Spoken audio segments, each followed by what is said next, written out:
નમસ્કાર, હું દેવશી બારડ. વીટીવીના વિશેષ કાર્યક્રમ ગામડું બોલે છે માં આપનું હાર્દિક સ્વાગત છે. ઉનાળાની શરૂઆત થઈ ચૂકી છે. ગુજરાતની પ્રજા પાણી માટે પોકાર કરી રહી છે. સરકાર પણ પાણી માટે વિચારી રહી છે. આ સંજોગોની અંદર ગુજરાતની પ્રજા માટે નર્મદા યોજના એકમાત્ર આધાર છે. તો આજના ગામડું બોલે છે કાર્યક્રમમાં આપણે નર્મદાની એ મુખ્ય કેનાલ ઉપર જઈશું.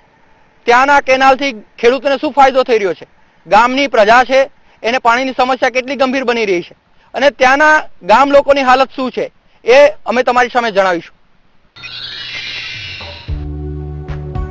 નર્મદા નદી ગુજરાતની જીવાદોરી.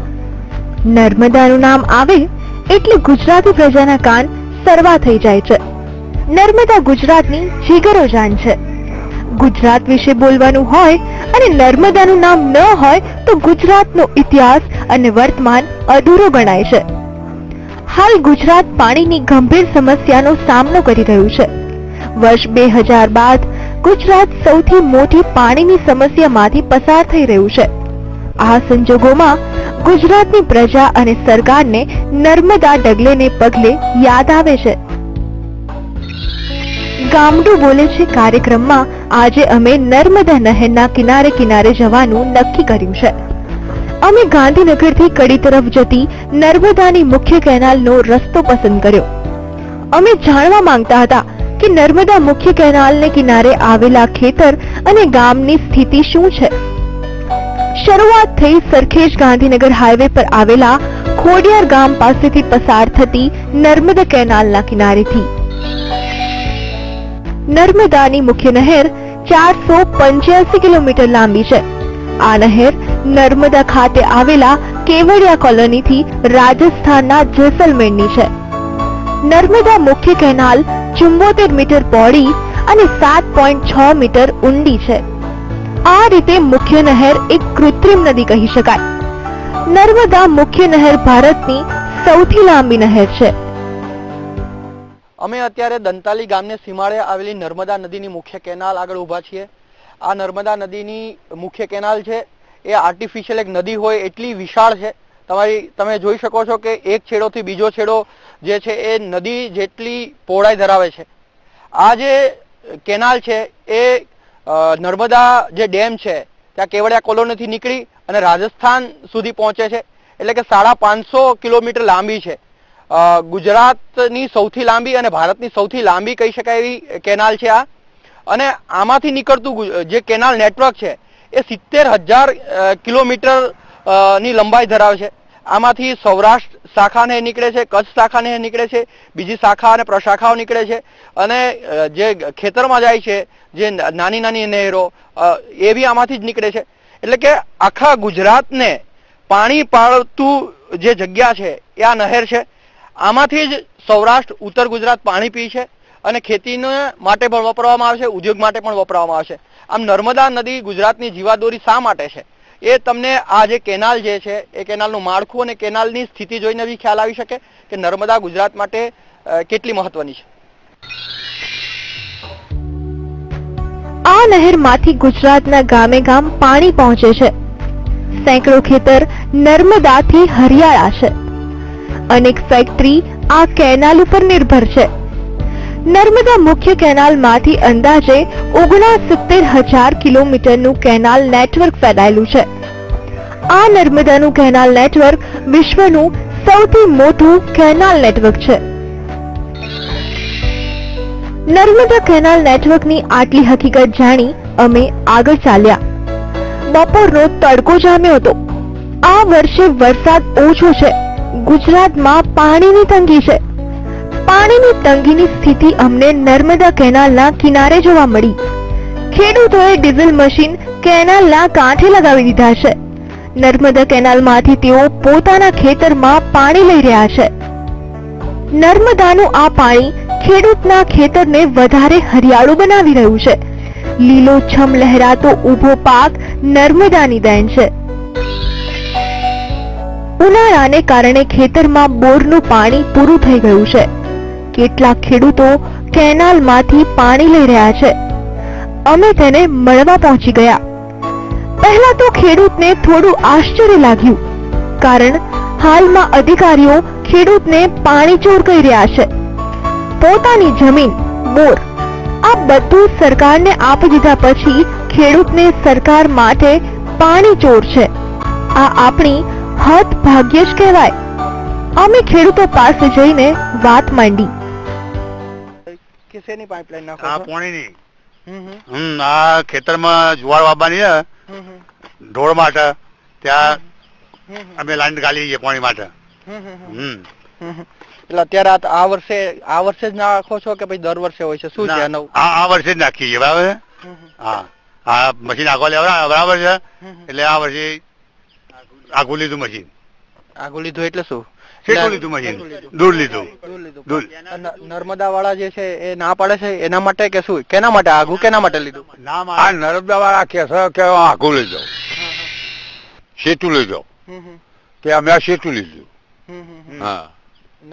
એટલે પાણી તમે દર વખતે ક્યાંથી પાણી મેળવો છો? નર્મદામાંથી જ પાણી મેળવો છો? નર્મદાથી. પેલા બોર હતા. પેલા બોર હતા, બોર જતા રહ્યા અમારા નર્મદા. એટલે પછી આ નર્મદામાંથી લેવા માંડ્યા. એટલે તમારે તમે કહો છો કે પેલા બોર હતા તમારા, તો બોર એટલે બોર બુરાઈ ગયા કે પાણી ઓછું થઈ ગયું? શું થઈ ગયું? જતા રહે નર્મદાની અંદર લાઈનો બધી કપાઈ ગઈ, એ ઓછી થઈ ગઈ ખેતી. હા, એટલે આ નર્મદા આવી એટલે અમે પછી અહીંથી પાણી લેવા માંડ્યા, બરાબર છે. પછી 2-4 વાર મશીન આગો પાછો કરાવે, બરાબર. તો આ કે તમે આગું લઈ જાઓ, તમે પાણી લો તમે તાર, પણ કે મશીન આગું લઈ જાઓ. કાયદેસર નહીં. હા, એટલે નર્મદા વાળાએ તમારા બોર લઈ લીધા, બધા પાણી કાયદેસર આપતા નથી તમને? પાણી નથી આવતા. કેમ? કાયદેસર અમે ભરવાના તૈયાર છીએ, બરાબર. જે વિખોટી આવે ભરવાની અમે ભરવા તૈયાર છીએ, બરાબર. પણ હજુ એવું નક્કી થયું નહીં. પછી તો નર્મદા શું થયું છે, નર્મદા પાણી ચાલુ થયું ને, બરાબર, તો અહીંથી બેસી જ રહ્યા. હા, વારાથી રાજુ બેસી રહ્યા અમે. એટલા વર્ષ સુધી તમારું વરસાદ ઉપર આધારિત હતું? વરસાદ ઉપર આધારિત. કેટલા વર્ષથી તમે પાણી લેવા માંડ્યા? પાણી તો લગભગ કેટલો વર્ષ થયો છે? 6-7 વર્ષ થયો છે. 6-7 વર્ષથી તમને ફાયદો છે? હા, 6-7 વર્ષ. એની પહેલા શું હતું? પેલું કશું નતું. એના પહેલા બોર પેલા બોર હતા, નર્મદા આવી બોર ગયા, બરાબર. બોર જતા રહ્યા. એટલે પાછું પછી આ નર્મદા આવી કે નર્મદાનું પાણી લેવા માંડ્યા. પછી એવું તો ચર્ચા થઈ છે, બરાબર, કે નર્મદાથી પાણી લેવાનું નહીં, બરાબર.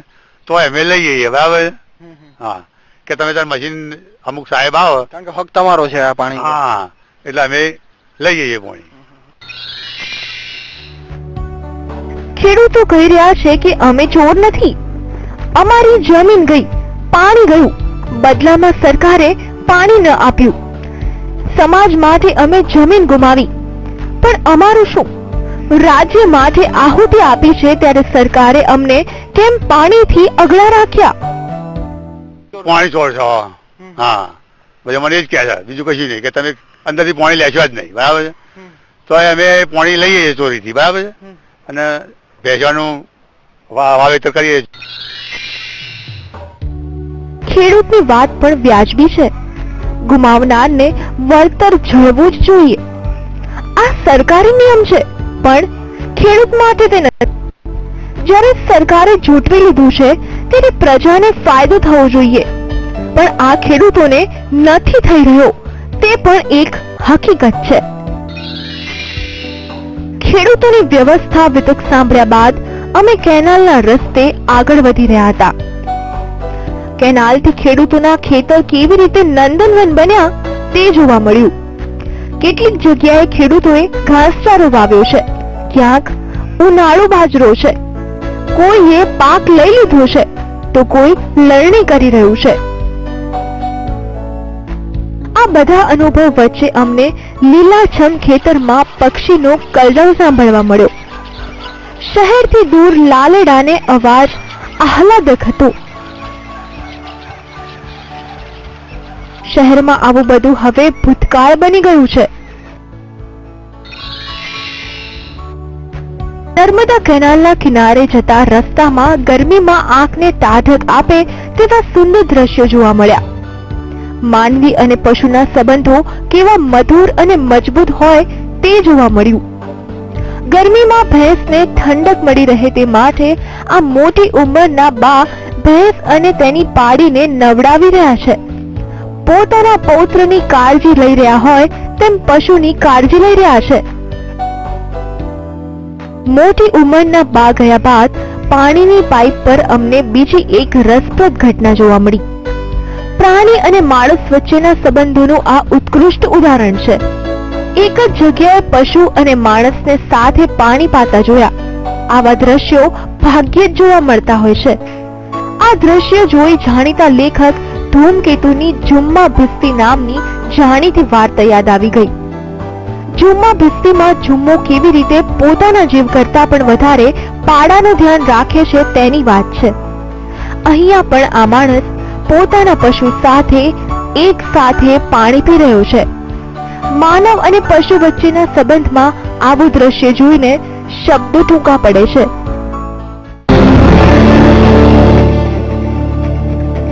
ગાડી બાદ અમારો કેમેરો બપોરના તડકામાં ઈંધણ લઈને આવી રહેલી મહિલાઓ પર પડ્યો.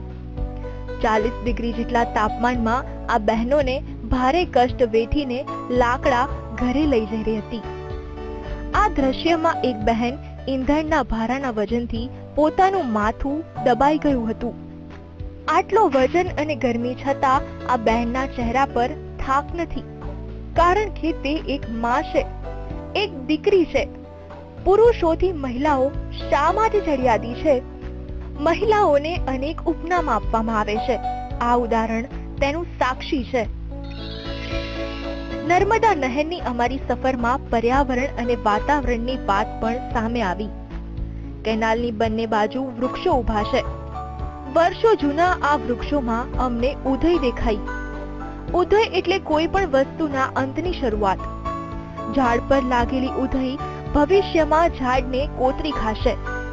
એક દિવસ આ ઝાડ સુકાઈ જશે, પર્યાવરણને નુકસાન થશે.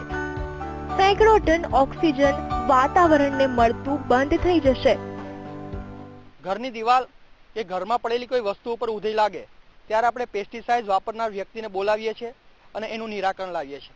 પરંતુ આ ઝાડ ઉપર ઉધઈ લાગે અને એને બચાવવા માટે કોણ આવશે? અમે અત્યારે નર્મદા નદીની જે કેનાલ છે, મુખ્ય કેનાલ છે, એના રૂટ ઉપર છીએ અને એમાં કેટલાક અહીંયા ઝાડ એવા છે કે જેની ઉપર ઉધઈ લાગી ચૂકી છે. આખો રો છે, એ આખા રોમાં અમે તમને બતાવ્યું છે એ મુજબ ઉધઈ લાગેલી છે. અને આ ઝાડ છે એ ખીજડાનું ઝાડ છે અને ખીજડાના ઝાડની અંદર ઉધઈ લાગેલી છે. ભવિષ્યમાં ઉધઈ લાગી ગયોનો મતલબ એ છે કે આ ભવિષ્યની અંદર આ ઝાડ ધીરે ધીરે સુકાઈ જશે. તો આવા સેંકડો ઝાડ જે અહીંયા છે એ ઉધઈ લાગવાને કારણે સુકાઈ જવાના છે. આમ આ ઝાડને કેવી રીતે બચાવી શકાશે એ એક મોટો પ્રશ્ન છે. વિશ્વ આજે પર્યાવરણની ગંભીર સમસ્યા વિશે વિચારી રહ્યું છે. પાણી, જમીન અને હવા મુખ્ય મુદ્દા છે. નર્મદા કેનાલની સફરમાં અમને વધારે એક પર્યાવરણીય પરિવર્તનની વાત જોવા મળી. દાંતાલી ગામના સીમાડે વડનું ઝાડ જોવા મળ્યું. વડ ઓછા થઈ રહ્યા છે ત્યારે વડને જોઈને આનંદ થયો. ઉનાળામાં સૌથી વધારે ઓક્સિજન આપતું વૃક્ષ છે. ઉનાળામાં તેનો છાંયડો ઠંડક આપે છે. અનેક પશુ પક્ષી વડ પર નિર્ભર રહેતા હોય છે. આ ઘેંઘુરો વડ વૃક્ષમાં વડીલ ગણાય છે. વડ ગ્રામીણ સંસ્કૃતિનું પ્રતીક છે, પણ વડ હવે ઓછા થઈ રહ્યા છે. ઉનાળાની બળબડતી ગરમીની અંદર વડલાનો છાંયડો મીઠો લાગે છે. 45 ડિગ્રી તાપમાનની અંદર જ્યારે રસ્તા ઉપર તમે પસાર થાઓ ત્યારે આવા વડની શીતળતા તમને મળે તો તમને ધન્યતાનો અનુભવ થાય. ગુજરાતની અંદર રોડ ઉપર ફરો તો આજે આવા વિશાળ કદના વડ તમને જોવા મળે છે. આ વડ છે એ આપણા વડવાઓની દીર્ઘદ્રષ્ટિનું પ્રતીક છે. પરંતુ હકીકત અત્યારે સ્થિતિ જુદી જ છે. ગુજરાતની અંદર દિવસે દિવસે વડ ઓછા થઈ રહ્યા છે. વન વિભાગના સત્તાવાર આંકડામાં માનીએ તો દર વર્ષે જે પ્રકારનો રિપોર્ટ આવી રહ્યો છે એ નેગેટિવ છે. વડલા ઓછા થઈ રહ્યા છે અને આપણે એના વિશે વિચારવાની જરૂર છે. માત્ર વડ છે શીતળતા આપતો નથી, આની અંદર જે ટેટા થાય છે, આ ટેટા છે હજારો પક્ષીઓના માટે ભોજનનું કામ પણ કરે છે. ઉનાળામાં જ્યારે પક્ષીઓ માટે ભોજન ના હોય, આજુબાજુના એરિયામાં ડ્રાય હોય, એ સમયે પક્ષીઓ અહીંયા આવી અને આ ટેટા જે છે એનો ભોજન તરીકે ઉપયોગ કરે છે. આમ વડ માત્ર માનવીઓને ઉપયોગ નથી થતો, પક્ષીઓને પણ અનેક રીતે ઉપયોગ થાય છે. આ પ્રકારના વિશિષ્ટ વૃક્ષનું આપણે દિવસે દિવસે મહત્વ ઘટી રહ્યું છે. એનું કારણ એ છે કે આપણે વિદેશી વૃક્ષો તરફ પડ્યા છે અને આપણા જે મૂળ વૃક્ષો છે એ દિવસે દિવસે ઓછા થઈ રહ્યા છે. આ એક પર્યાવરણની દ્રષ્ટિએ પણ ગંભીર નિશાની છે અને આપણા કલ્ચરની દ્રષ્ટિએ પણ એક ગંભીરતા છતી થાય છે. દંતાલી ગામના આ વડ પર ઉનાળાની અસર જોવા મળી છે. વડના ટેટા મોટા થઈ રહ્યા છે. ટેટે પક્ષીઓનો ખોરાક છે. સેંકડો પક્ષીઓ ઉનાળામાં શીતળ ઠંડક પણ મેળવશે, સાથે સાથે ટેટારૂપી ફળ પણ મેળવશે. વડના ટેટા જોઈને દરેકને પોતાનું બાળપણ યાદ આવી ગયું હશે. ગામડા અને શહેરના અનેક લોકો વડની વડવાઈ સાથે વીંટળાઈને રમ્યા હશે. વડની આ વડવાઈનો સેંકડો લોકોની યાદગીરી છે. અહીંયા વડવાઈ પર કેટલાક લોકોએ પોતાની યાદગીરી રૂપ નામ પણ લખ્યા છે. દંતાલી ગામનો આ વડ આવતા જતા મુસાફરો, ગામ લોકો અને ખેડૂતો માટે આશરો છે. ખેડૂત પોતાનું કામ પતાવીને અહીંયા આરામ કરવા આવે છે. બપોરની ગરમી ખેડૂતને શીતળતા આપે છે. આ વડ છે તમને કેવી રીતે ફાયદો કરે છે? અહીંયા બાજુમાં ખેતર છે અમારું, બરાબર. અમે સાંજે આવીએ, બપોરે આવીએ, સવારમાં આવીએ. તો બપોરે અહીંયા અમે આવીને બેસીએ અને અહીંયા આરામથી સુઈ બી જઈએ, બરાબર. હવે શું છે કે એ ઠંડે પક્ષી છે એ દેખો જોઈ લો કેવો અવાજ કરે છે. બસ આનંદ રહે અહીંયા બેસીએ એટલે તમારો જે થાક છે ઉતરી જાય આ પક્ષીના અવાજથી. અવાજથી ઉતરી જાય બેઠા છીએ. હા, આ પક્ષી ક્યાં ક્યાં પક્ષી છે આ બધા? એ બધા જો ને, કાબર, પછી કોયલ, મોર, બધું અહીંયા બેસે છે આયેલા. હા, અહીંયા દેખો જોઈ લો અત્યારે ઉપર અવાજ કેવો આવે છે. અવાજ જોરદાર આવી રહ્યો છે. હા, ઠંડી તમારે મનને શાંતિ મળે. શાંતિ મળે. હા, બેસે આખો દિવસ ઊંઘી જઈએ તો બી કોઈ ખબર ના પડે કે કેટલા વાગી ગયા એમ. એ સવારમાં અમે આવીએ, બપોરે આવીએ, રોજ અહીંયા બેસવા માટે અહીંયા આવીએ.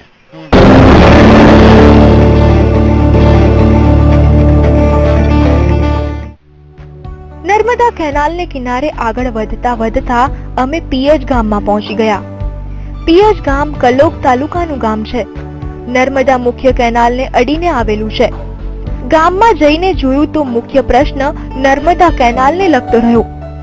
નર્મદા કેનાલને કારણે ગામને પાણીનો ફાયદો થયો છે.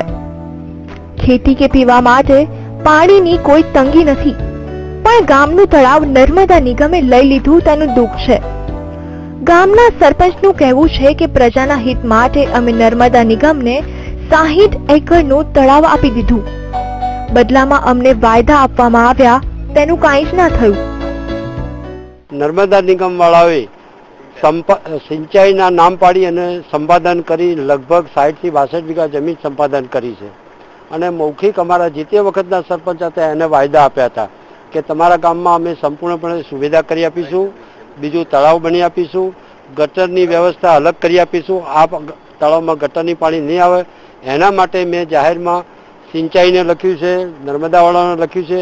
15 દિવસ પહેલા કાર્યપાલક ગાંધીનગરથી આવ્યા હતા અને એ આશ્વાસન આપીને ગયા છે કે અમે તમારા ગામની જે સગવડો છે એ સંપૂર્ણ રૂપે પૂરી કરી આપીશું. તળાવના પંપને કારણે ગામ ડૂબમાં જતું હોવાનો લોકોનો આક્ષેપ છે. ચોમાસાનું પાણી બહાર ન જતું હોવાથી ચોમાસામાં ગામની અંદર પાણી ફરી વળે છે. બધા ગામમાં પાણી બે તળાવના કારણે